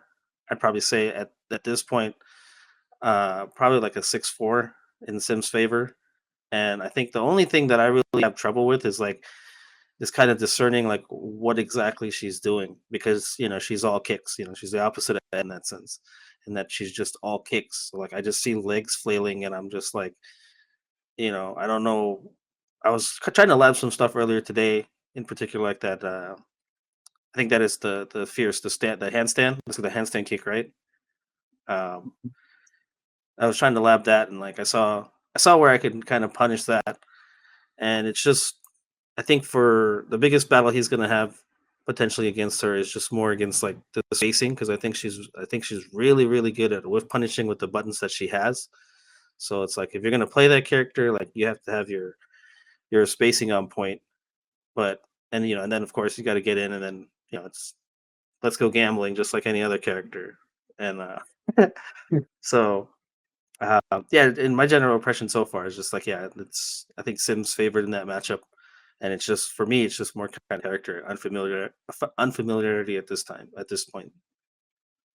She strikes me as like a kind of a mid-range footsie character, right? And Sim traditionally blows those characters up because like he's just a better version of that, right? With significantly greater weaknesses, but oftentimes those mid-range zoners don't have a strong offense either. So Yeah. like it's like I think like on papers, it makes complete sense if Sim would win that matchup in the same way that he would be. And she has that like roll move that's like anti-projectile, but like I haven't, to me that hasn't been a problem. Like the level 2 been more of a problem for projectiles than anything. I see. Hitting me from like full screen than that roll. Like usually I see the roll and I'm just like, okay, she's rolling to me, and then like sometimes she's not doing anything, and I'm just like, what are we doing here? And like I just gotta like kick her. Nice. I wasn't kidding. I don't have any opinions on that character. I thought she looked like ass. And I wasn't gonna say that leading up to the to the character release because I didn't want to burst anybody's bubble. But that level 2 bothers me quite a bit. And then yeah, like she doesn't seem like she's different from everybody else, but different in the same way that like Jamie is compared to like different like Aki is, And I do think it's interesting because we just have this pattern of every DLC character that comes out is usually pretty good. Like Mai is the most recent villain of the week, right? Bison was really good. Akuma was really good. Rashid, Ed. But then you have like those other small instances of characters being pretty underwhelming. Like Terry was pretty underwhelming at launch. Aki was pretty underwhelming at launch. And I would put Elena in that category too. But I defer to your Yeah. guys' opinion as people that actually know that character pretty well. So Yeah, I think I agree in terms of like where the initial or maybe where her placement would be with Freezie in terms of her kind of being in the lower half but kind of like higher, and I think it's mainly because of like what you said in comparison to like Jamie or Lily, and the fact that she doesn't need drinks or Winstock or anything to be better. Like she has what she has at the start. that's true. Doesn't need to build up to anything. So it's like she's better than those characters. Whether she's better than other characters, I mean that's to be seen. But I don't think so. You know what? She's gonna beat Sagat. It goes back to that same theme that she can roll under all those fireballs. Yeah.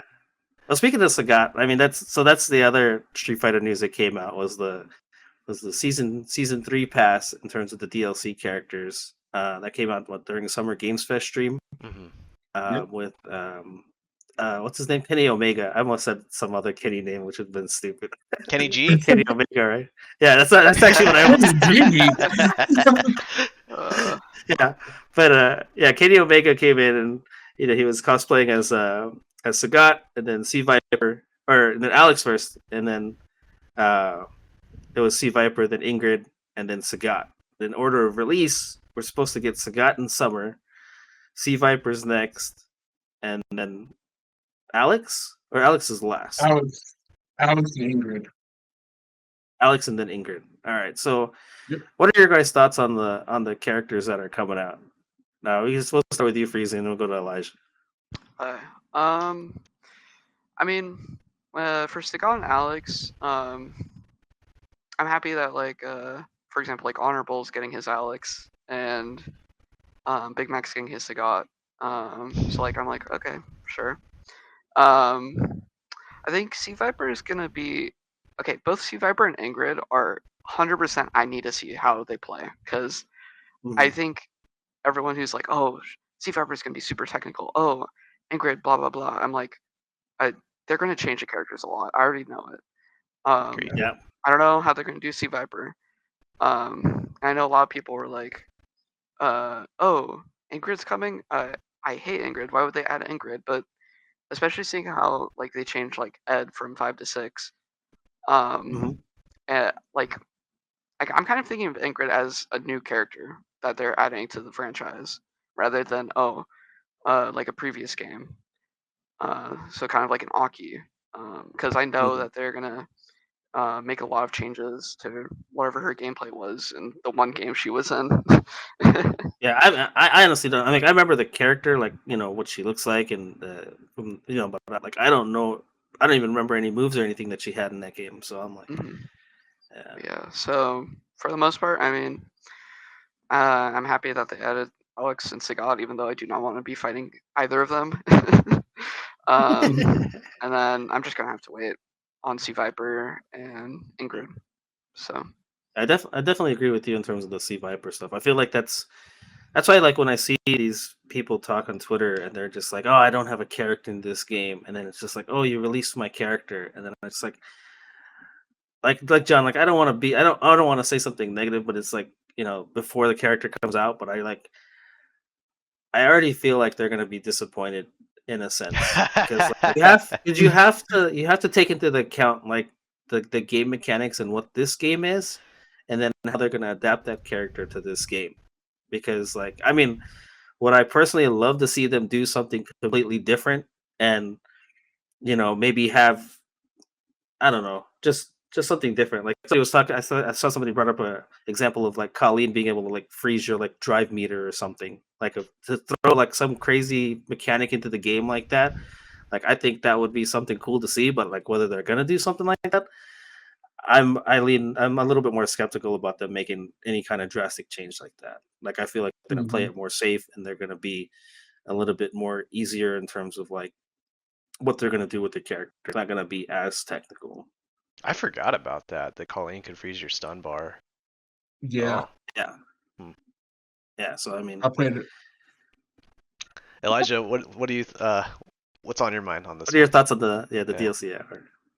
Well, so I actually like all the characters on there. Sagat, I think for I think like majority of Kuma players that used to play, their amount thereof still probably they're probably gonna jump to him. That's like a good like zoner shoto like character. I think I might play him a little bit to try him out on some matchups that I don't personally like with Ryu. Um, Alex, he's cool. I didn't play much older titles with them, but I'm glad they put like more like third strike representation in the game. Like I'm gonna just like what Freezie said, I'm gonna hate fighting against them because I hate fighting grapplers. Um Sea Viper, she finally escaped the Street Fighter 4, and she's like not only on that game no more. Yeah. Um Very technical. Like if Freezie said, I think we've got to look what she has because she's gonna be reworked in this game. Like I think she only had like what 2 or 3 special moves in Street Fighter 4, possibly. I don't know, but we just gotta see how she looks in the game and how she plays with the mechanics of the game. And Ingrid, I don't know what the fuck that character is, but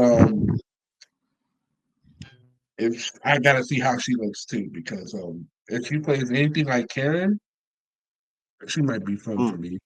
Like, but overall, I think this season 3 character pass was good in my opinion. Cool. What about you, John? Sagat, I don't know what they're gonna do with him that Ryu doesn't already do. Sagat is just Mm. like Tiger Knee is Donkey Kick, Fireball is Fireball, and traditionally Sagat is just Ryu but slower and does more damage. And I don't know if I want to fight against like a character that does more damage than Ryu. That means he'll kill you in 2 combos or 1 combo. Um, Alex, Tiger Cannon? yeah, Tiger Cannon. Tiger Railgun? Yeah, it's the railgun. Yeah. Let's see. Viper. I actually played Viper as my main in Vanilla 4. And so I actually don't know a decent amount about her. Like you do like meterless FADCs and stuff. I agree that the greater like technicality of that character was dependent on the system mechanics of the game. And so that's that's going to have to shift with the changes in the game, with the changes in the mechanics compared to when you compare 4 and 6. But there's precedent for like low hitting fireballs and JP. There's precedents for like altering your jump arc. I don't know if there's super jump cancels in this game, but there's jump cancels at least. Yeah. So all the pieces are there to make Viper similar, but I don't think she's gonna play the same way. Like what you said. Yeah. I think people are gonna try to play her like 4 and then realize that they're playing 6 and be like, 4 was better. Alex, you guys have heard my opinion on Alex. I don't like. Why do you make a charge grappler? I love Honorable, and I'm very happy for him. But nobody likes Alex, besides Honorable and wrestling fans. And a charge grappler is weird to me. So I love you, Cody. I'm very happy for you. But I hope that character. I've never seen that character not be ass. Yeah. So, Yeah. oh, sorry. Go ahead. ahead. What were you saying about the charge part? What's if they make him not a charge character in this game? Then 'Cause people we've will seen- complain about him not being like Alex that they were, and they're like, I wish he was Well, like yeah, third strike. I mean, yeah, that's true. Yeah. Yep. But, I mean, they've Yeah. set the precedent of like getting rid of charge moves and stuff like that. That's true. So For the most part, yeah, with Bison, Yeah. yeah. Bison, Bison, the existence MJ. of Bison actually marginalizes Alex too, because they started giving Bison command grabs, and so at that point, like, play the better one. But and then Yeah, play that one with the bomb. yeah, play Alex has a power bomb. Yeah. That's a dad Same joke too. thing. All right. Yeah. And then Ingrid, Capcom Fighting Jam was actually my first fighting game that I've ever bought, and I actually did try Ingrid out. That game sucks, but she's got Rekka's, she's got Fireball, she's got a weird like pirouette high-low thing. She kind of reminds me of it's like a cross between Karen and Athena from King of Fighters, like the Psycho Okay. Soldier stuff. And I absolutely agree with you guys that none of that stuff matters. They're gonna rework her in the same way they reworked Ed, which is cool. Yeah. I think Yeah. one of the things that bothered me about this character pass is I was like, there's no new characters, and it's been a while since we've had a new character, and I thought that would be super cool. But they seem to be like backdooring a new character by just reskinning old characters or like Yeah. reworking old characters. So I'm down for that. Yeah. That's kind of how I saw it too. Because like Elijah said, like to me, Ingrid's such an anomaly in terms of the other characters, right? Like you don't kind of know what to expect with Sagat. So unless they flip him upside down and do something completely different that's going to piss everybody off, like what to expect with that character. Viper is to be seen. Alex, we kind of know, and then Ingrid, I kind of just see as kind of like a new character because it's like there might be some hardcore purists that really love her and whatever she did in whatever game she was If in. someone says but that, they are so full Okay, of shit, no, dude. wait. Okay, wait. Actually, there is someone who can say that. Who? Yeah. Mothman. He posted on Twitter. He posted a YouTube video like 5 years ago of him doing Ingrid combos. Like In Oh, Alpha really? they were 3? like In Alpha actually 3 or like Capcom Fighting Jam? I don't. I think it might have been Capcom Fighting Jam. I don't remember exactly which one. That game but- came out before he was born. Actually, I don't know if that's true. I don't think it is, but Yeah, there is one exception. fair enough. That one Ingrid main But- is gonna partner up with that one Alex main, and they can Wahoo! party together. Yeah, I mean, like I Yeah. said, like when it came to characters, like I'm not. None of them were gonna, they're not gonna make me change like who I play. So I'm just more interested in the kind of like the tools that they have and how I'm gonna navigate, those particular matchups. Because I don't know, like I know what that side is like too, from how I felt with playing Honda in 4, and then him not being available until later in the game. And then when he got released, everybody's like, "Oh, you got characters back." And then I played him, and I was just like, "Nah, he's not the same. He's not for me." Like I didn't like whatever they did to him, and like I gravitated towards Ed in terms of like how he played with the 1-2-3 in terms of like the hands pressure and stuff like that. So it's just like all I'm gonna say is just I would say have low expectations for like what you want, what you're expecting from that character in terms of the past, and just have an open mind. Like if you really love the character, like you'll figure it out. But I can definitely see a lot of people just, oh, they're not the same. Like why did they even bring them back? Those kind of situations. Yeah. And like they could be the coolest character, but it's like if it's not what you're expecting, like you might not be happy at all. Agreed. Well, we also, I know we're kind of running low on time here, but maybe we wanted to squeeze in a little bit more of the news of the day that's outside of Street Fighter, and that they announced some new I fighting got games. time. I'm good. Yeah. Yeah. So I think it's a meme at this point of how many Versus games are coming out, but since between the last time we talked and now, Marvel Tokon was announced. Is that how you pronounce it, Tokon? Yep. Something Something like Talking. Talking. Yeah. talking, whatever you Tokon. want to call it. Yeah, that game looks godlike. I'll Yeah. leave it at that just for sake of time, but I'm curious about what you guys think.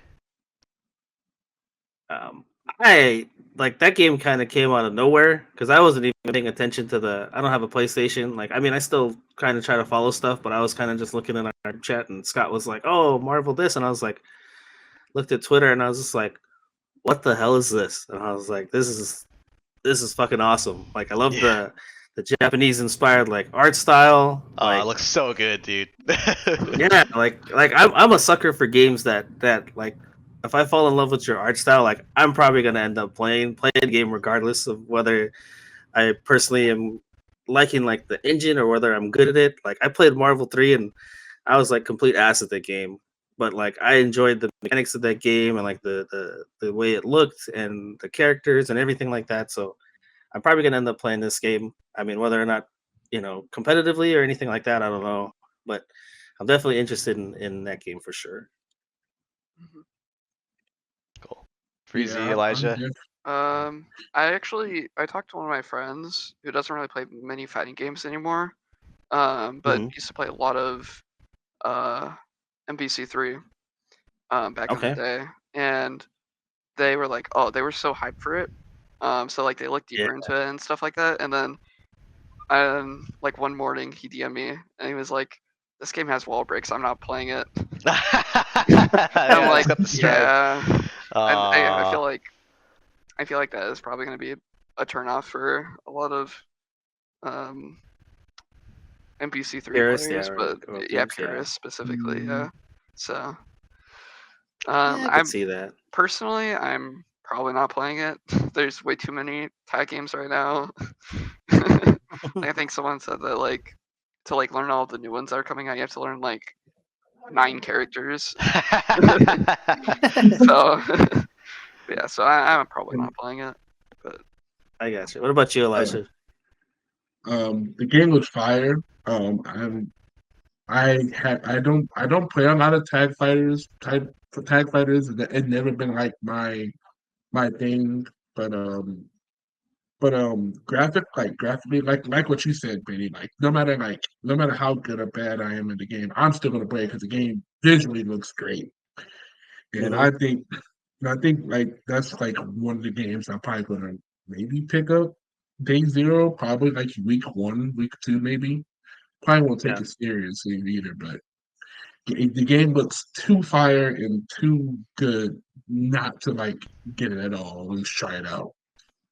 But like give like Marvel and Arxis a try.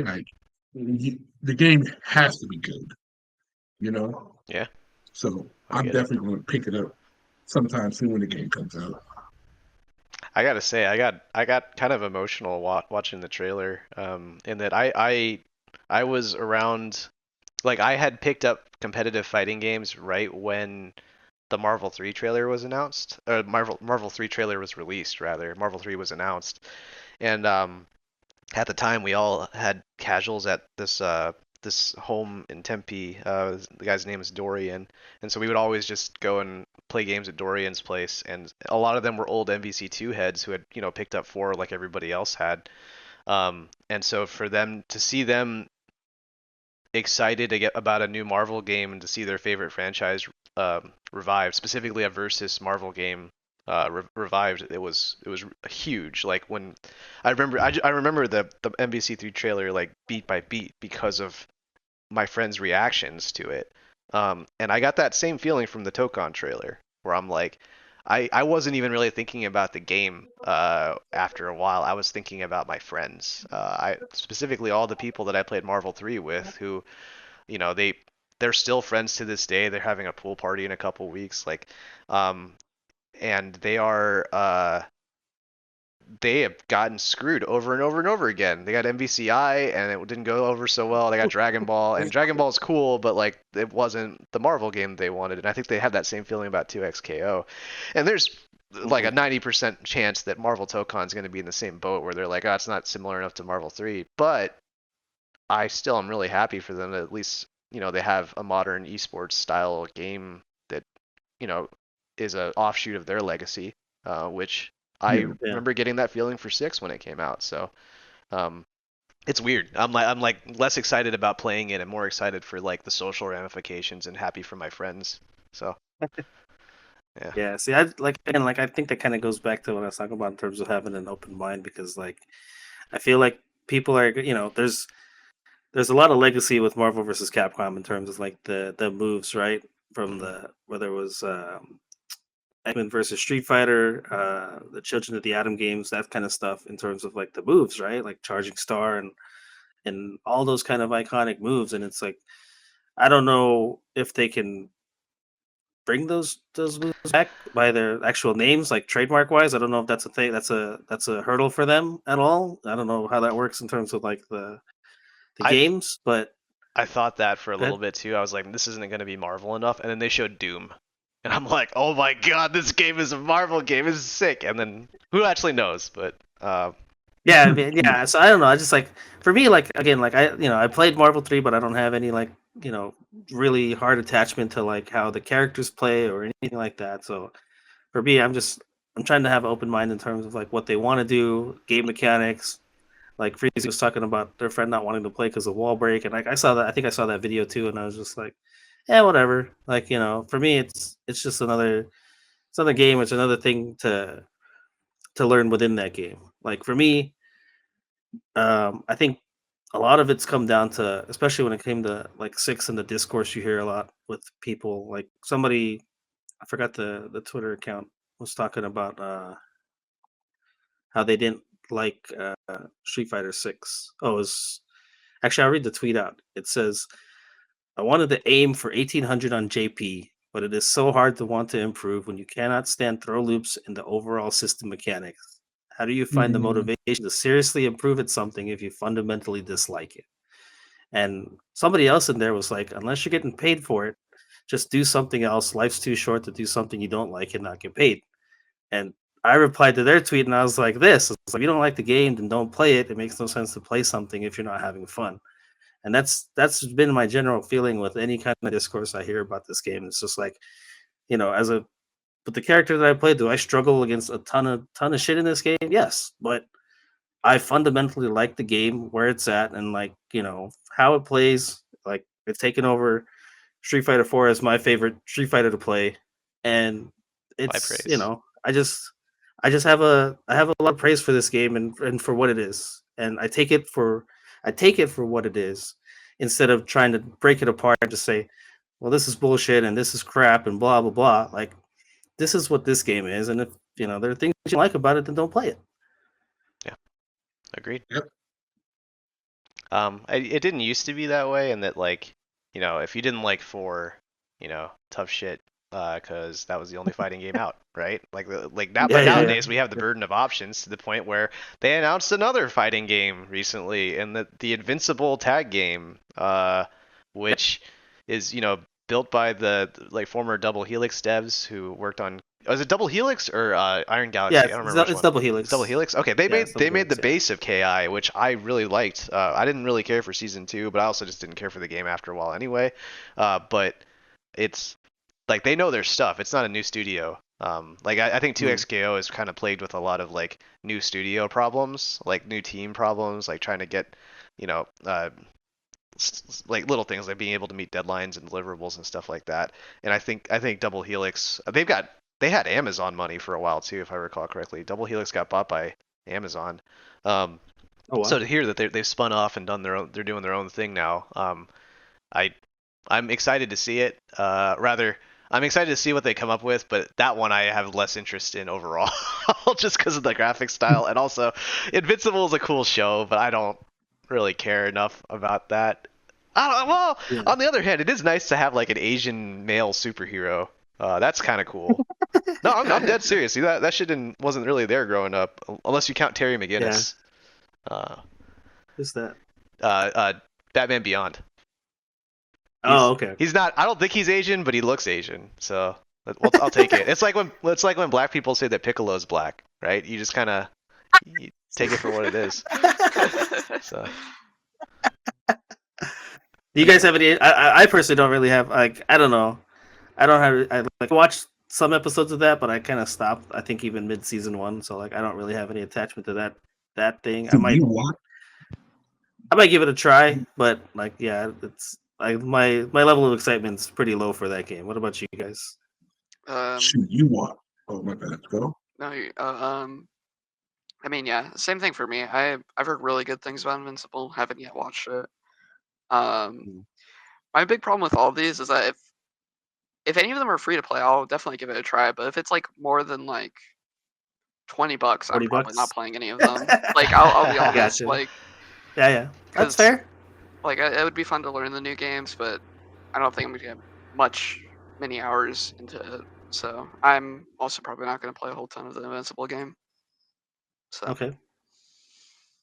What about you, Yeah, Elijah? I don't think I think I'm not gonna get it either. I haven't even watched Invincible at all. Like, shoot. Benny, you watched it? I never even seen it. Like, Like the only clip I seen was like the one meme was like, "What's 17 more years?" That's the only thing I've seen in Invincible at all. But other than that, I'm probably not gonna get the game. Probably gonna get it on sale if it's on sale. But So I probably think not. that yeah. Could So be I mean, future. other than those games, what was it? So I guess the big elephant in the room when it came to those games was also how this impacts 2XKO, which before those announcements was pretty much like, oh well, this is the next big fighting game. It's coming from Riot. It's got lore tied to it, and the whole League of Legends things with characters that people want and stuff like that. But um, I guess this will kind of be the last thing we talk about. But and then also what Freezy said, it is planning to be free to play. So has your interest in this game changed at all, or I don't know. What are your thoughts on? Because they just had a second beta too, right? Like Well, not too it's long ago, pretty like maybe a month closed, right? ago. Yeah. Yeah, Yeah. Without being advertised at all. yeah. Barely anyone got in. It's the Illuminati Oh yeah, beta. that's true. Yeah, I remember. Yeah, I remember hearing a lot of people. Yeah, they were like, "How do I get into this?" So did you like you were playing that for a little bit, weren't you, Freezy? Yeah, I mean, I had fun with 2XKO. I don't. I mean, how I kind of see it is that like, oh, it's just more games. It doesn't really change my enjoyment Yeah. since I wasn't already planning on playing those games. Yeah. Yeah, and so I don't know. Like I said, if they're not like on the cheaper end, I'm probably not playing them. So Yeah, that's fair. I can understand that. yeah. I mean, it's a barrier to entry, especially nowadays with Nintendo wanting to charge $80 for a game. Who knows what the price of these games will be next year? So, Hmm. Rather, Yeah, uh, Elijah, do you have any interest in 2XKO? that's cool. I think I might play it here and there. Probably ain't gonna be a game I take serious. It looks fun when I played in the beta. I was playing Echo and Ari, but I hmm, just again, Tac Fighters has never been my thing. But so I probably won't play it. Probably just match friends with friends if I was to play it. Got it. yeah, yeah. Me personally, like me participating in that the first beta that they had, kind of just completely turned me off on the game because like I couldn't. To me, it wasn't very intuitive, and then on top of that, you layer the tag mechanics and all that comes with that in terms of the mix-ups, and I'm like, yeah, this is too much for me. Like, kind of like I didn't agree. I like the control scheme, and then it went like to me like I understand like what they were trying to go for, but like to me the simplicity made it more complicated for me personally than I care to even try to figure out and learn. Yeah, I could do like a whole podcast episode on my thoughts on 2XKO, its development life cycle, and all that other stuff. But um, I think at its core, I feel like the game has an identity problem. And what I find interesting is that it looked like when they first announced it and they were talking about it and promoting it, it looked like it was going to be the anti MVCI, as in like, you know, all those spots that MVCI failed, 2XKO would succeed and save the versus community. And now it's looking like second MVCI when you compare it to the other ones, because that's what happened with MVCI Yeah, is Dragon Ball Fighters came out and yeah, it destroyed MVCI, and I think Yeah. that's going to happen with Marvel Tokon. But uh, I also am I can just hear or see the eye rolling from the rest of our Arizona community, and that we are fostering the next generation of Street Fighter players. In that if we ask them about any other fighting game, they'll be like, "Yeah, I'd rather just play Street Fighter." That's been the recurring I mean, theme for my entire time in the FGC. And Street Fighter players are Street Fighter players. They don't play any other games. yeah. Well, I mean, that's kind But of how I felt about City of the Wolves when City of the Wolves came out. Like, I was Yeah. semi interested in it, but then it was like when I played that beta, I was like, yeah, this is cool, but it's like, is it something that I really want to like put time into? And I was just like, nah, mhm. I just want to play more Street Fighter. Yep, there you go. It was Yeah, like that with yeah, 4, same 5, here. and 6. Every time a new anime game would come out, or a KI or an MK or something, everybody would go to the Street Fighter players and be like, "Come play our game," and then we'd be like, "Nah, I'm good." And they'd be like fucking Street Fighter players. Oh man. Any shout outs on the way out here? Freezie, we can start with you. Any shout outs? Just shout out to like the entire Arizona FGC community. You guys are all amazing. And then of course to my mom. Yeah, it was Mother's Day recently, right? Yeah, A month somewhat ago. recently. Oh shoot, Father's Day's coming up. Yeah. Reminder, everybody. Yeah. Cool. Elijah, any shout outs on the way out? I'd like to shout out everyone in the AZFGC. I love each and every single one of y'all. Really appreciate everyone here. I'd like to shout out everyone from my server, the Warriors Den, all the admin owner team and the members in there as well. And yeah, that's pretty much it. Cool. And then just some housekeeping here. Like Benny and I are continuing our march towards episode 100. We recognize that it's been pretty intermittent over the past year and a half or so, and just due to the busyness of our lives and whatnot. And so I don't know when the next time we're going to do one of these episodes is. So Benny, do you want to give any shout outs for the next 6 months or something? Yeah, well, shout out to my wife, the Queen Bee, Mary, just being supportive always of my hobbies and my endeavors, the podcast. She was like on the previous episode for Claire Obscure. Yeah. So check that one out. Yep, for episode 92. Yep.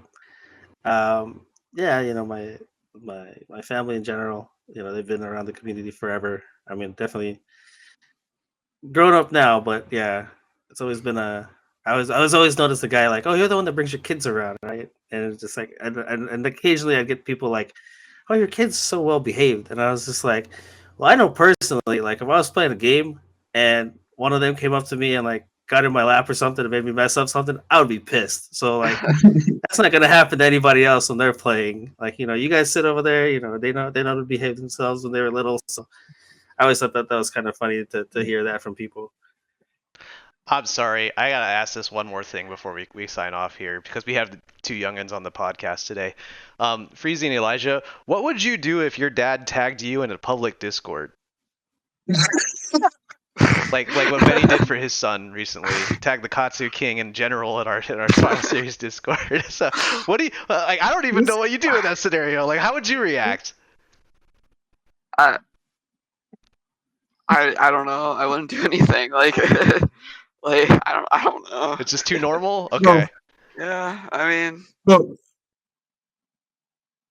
Oh, go ahead. No, go ahead, Elijah. Yeah, go ahead. I mean, like, it's doing nothing with, like, it's a double-edged sword, man. It's like, if you don't respond, then you will be SOL. Yeah, Right. you're gonna get reprimanded later, right? Yeah, like no allowance for you for not checking your DMs. Oh man. I don't know. It's funny you bring up Discord because like I was messing around with my middle daughter and I was just like, she has a Discord with her friends and I was like, hey, invite me in there. And she did it. And then, like I did so, and I said something like, I just went in there, casually said hi, and then I left. And then they were like, don't ever do that again.